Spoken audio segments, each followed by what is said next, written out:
Hi everyone, welcome back to my channel. 我是 Red. Have you ever felt this way? You want to learn more about Chinese culture, but there's just too much information out there. News articles, videos, podcasts, textbooks. You save things here and there, but then you never actually go back to them. Or when you do, it feels like a mess. No structure, no guidance, no idea where to start. And maybe you don't want another heavy textbook with exercises and drills. You just want something lighter, something that gives you a window into what's happening in China right now, plus a little bit of language and culture, without feeling like homework. That's exactly why I created something. I've been working on a project called 中文加 Mandarin Plus, a bi-weekly culture journal. But let me be clear, this is just a sample. The real journal will launch in May. The exact date? Please follow my community posts. I'll announce it there.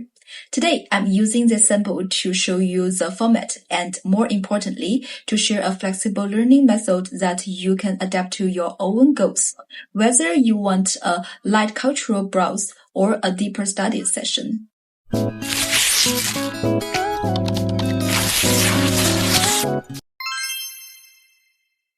Let me quickly walk you through the sections.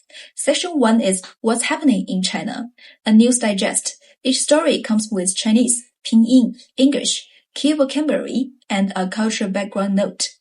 I know that many friends are curious about what China is like nowadays, especially those who are interested in Chinese culture.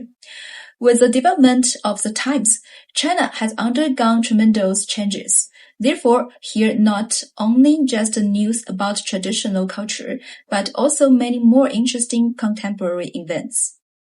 Section 2 is one character. This issue is a character, 语, reign, its evolution, meanings, cultural stories, and common mistakes. I know that one of the biggest challenges in learning Chinese is the Chinese characters. Memorizing them by rote often proves to be even more difficult. In that section, by delving deeply into the image, origin, and the changes in meaning of these characters, it's like reading a story, which will make it much easier for you to remember them and also enable you to recall related words by analogy. Section 3 is Cultural Snapshot. Here is a longer essay about green rain, the last solar term of spring, with customs like drinking tea and viewing peonies. In this part, I will focus mainly on traditional culture and its development in today's society. Section 4 is Q&A, real questions from learners. As I always receive questions from learners regarding their experiences in learning Chinese, I think it is very necessary to share this with everyone so that we can all learn from them. Okay, and all the sections 1, 2, and 3 come with my voice recording, so you can listen and read along. Now here's the key. This journal is designed to be a supplement, not a burden. You don't have to study every word. You don't have to finish it in one sitting. You can read it on the bus or just skim the English when you're tired. But what if you want to get more out of it? What if you come across a word or a cultural point that really interests you, and you want to go a little deeper but still without the pressure of a textbook? That's where the right tools can help. And just like I showed you last year in my PDF precision video, I still choose UPDF to help me get the most out of my learning materials. Not because it's fancy, but because it solves real little problems that pop up when you're reading. For example, its OCR feature can turn scanned documents into selectable text. Super handy for old textbooks or images. Now, let me show you how to use this journal easily and effectively. Of course, this is just a suggestion. You can definitely handle any information in a way that suits you best. First, listening to specific words. This journal already has my full audio recordings for each section, but what if you just want to hear how a single character or a short phrase is pronounced? You don't want to scrap through the whole audio file to find that 1 second. In UPDF, you can simply select any word or sentence, like the character 语, right-click, and choose Read Aloud. 语 The built-in text-to-speech will pronounce it for you instantly.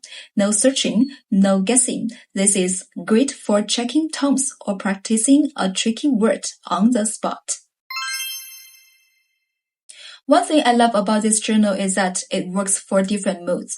If you just want a casual understanding of what's happening in China, the English translation next to each paragraph is enough. Read the Chinese, check the English, and move on. No pressure. If you want to practice pronunciation and listening, you have the pinyin and my voice recording. Listen and repeat. That's it. But if you want to learn a little more deeply without turning it into a textbook, here is a simple trick. As you read, highlight the words or phrases that catch your attention, even though there is a key vocabulary box at the bottom. I think learning words in their natural context is much more effective.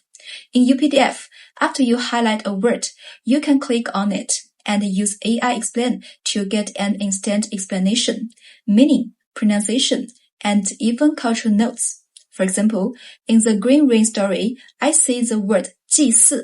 I highlight it, click explain, and it tells me it means to offer sacrifices and why it's important in this festival. You never leave the document. It's quick, it's easy, and it doesn't feel like work. Learning a language is also about noticing how cultures connect or differ. As you read, you might come across something that reminds you of your own culture, or something that surprises you. Instead of trying to remember it later, you can use a comment or sticky note feature in UPDF to jot down that thought right next to the paragraph.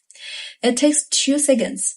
Later, if you want, you can even export all your comments and highlights into a separate file to review.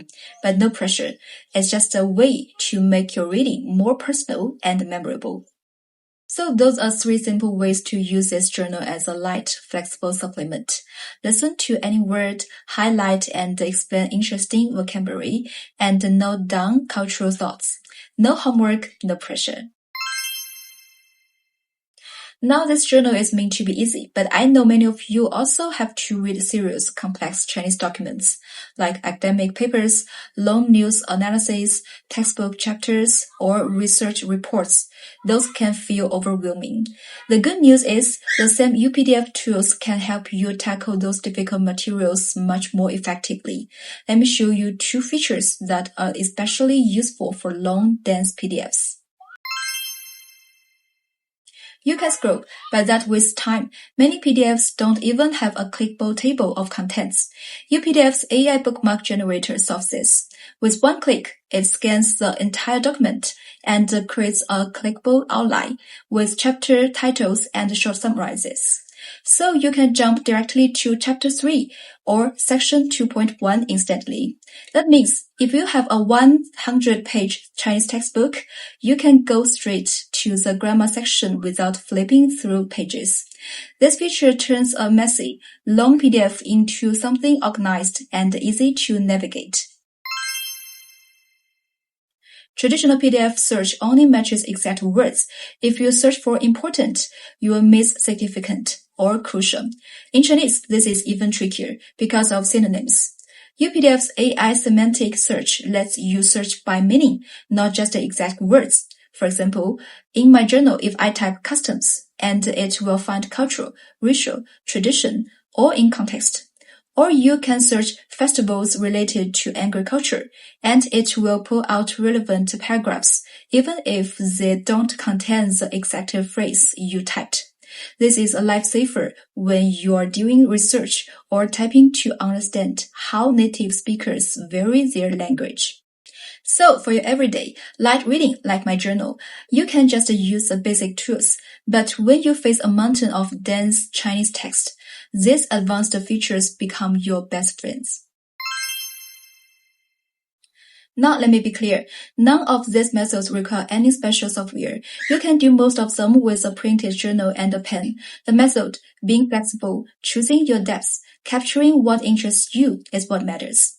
But if you want to do all of this digitally, with text-to-speech, instant explanations, bookmarks, semantic search, and organized notes all in one place, then a good PDF tool makes a huge difference. For me, UPDF is the tool what I've been using since last year. And here's something really convenient. UPDF supports cross-device use, Windows, Mac, iOS, and Android. This means you can seamlessly switch between your computer, tablet, or phone and keep reading and learning wherever you go. You can now explore UPDF 2.5 from the link in the description, and I encourage you to download and install UPDF 2.5 to try it out yourself.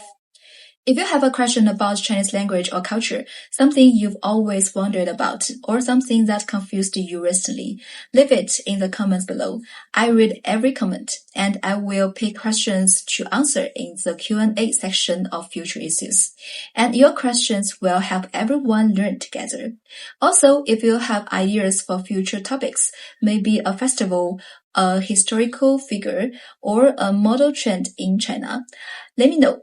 Thanks for watching, and I'll see you in the next one. 再见。